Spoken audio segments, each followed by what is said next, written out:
If your teams start strong and then stall, it might not be motivation.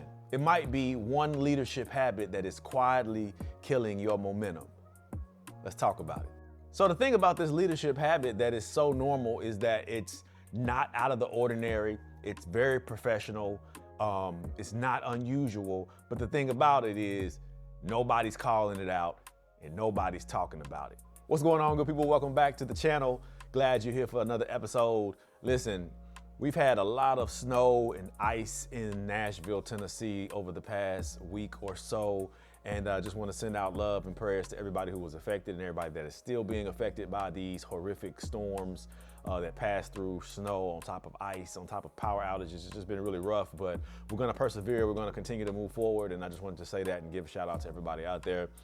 So listen, today we're talking about this leadership habit that a lot of people don't even mention, but it's something that is really draining everything that we do. And it is the habit of slow clarity. Not slow work, slow clarity. So listen, you ever watched a team sprint out of the gate on Monday?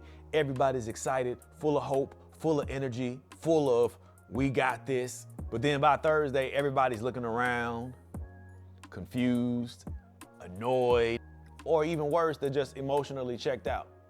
That's not necessarily laziness.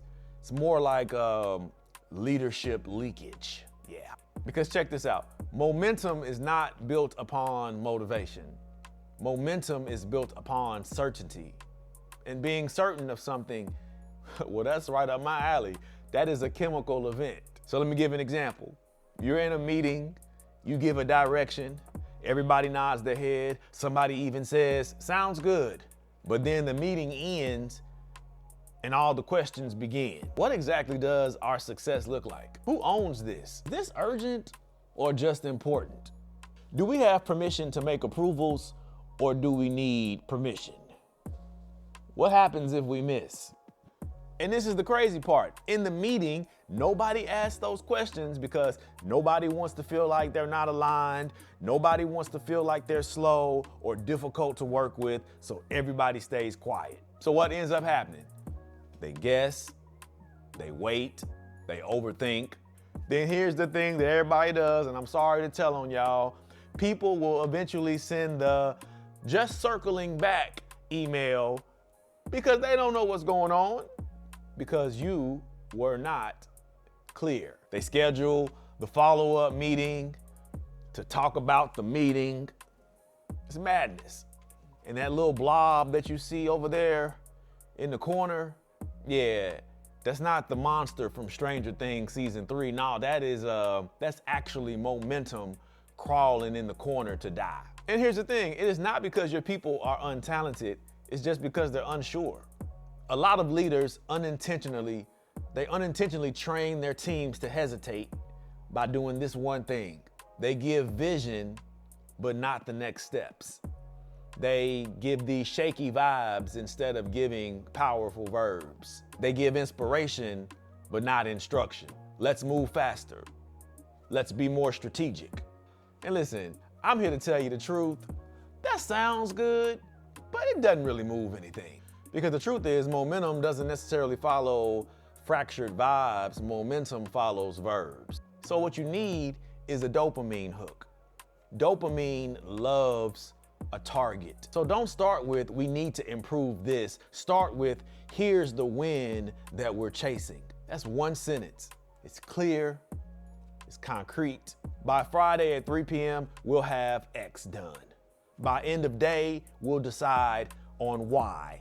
In the next 10 minutes, we're leaving with Z. See, dopamine is the spark of a pursuit, but it needs a finish line to run to. Then you gotta build safety with ownership, and we do that by incorporating oxytocin. You can say, here's who owns it, and here's who supports it. Because confusion creates friction, and friction creates distance. It's the clarity that we're looking for. Clarity is concrete. Clarity creates connection. Connection creates the follow-through that we need. Oxytocin is not just about being nice. It really helps us when we are clear together. Because why are we in the same space moving towards what we think is the same goal, but we're not working towards that goal together. What are we doing? Then we move to serotonin, and serotonin helps us to lock in the confidence. So what you have to do is you have to tell people what good looks like, then hit the repeat button. And then hit the repeat button again, okay? We get in this place where we tell a great story or we move on to something that's great and it works and it's working for a lot of people, and we're figuring out how to get folks on board and people feel received and people feel like they have value, and then we just stop doing it. And that makes absolutely no sense. Repeat it. If it works, keep it going. When you play football, if you ever play sports, especially football, you would run. I had a coach who would run the same play 8 times in a row because they couldn't stop it. The other team couldn't stop it, and we kept moving on and moving the ball forward. It's the same concept.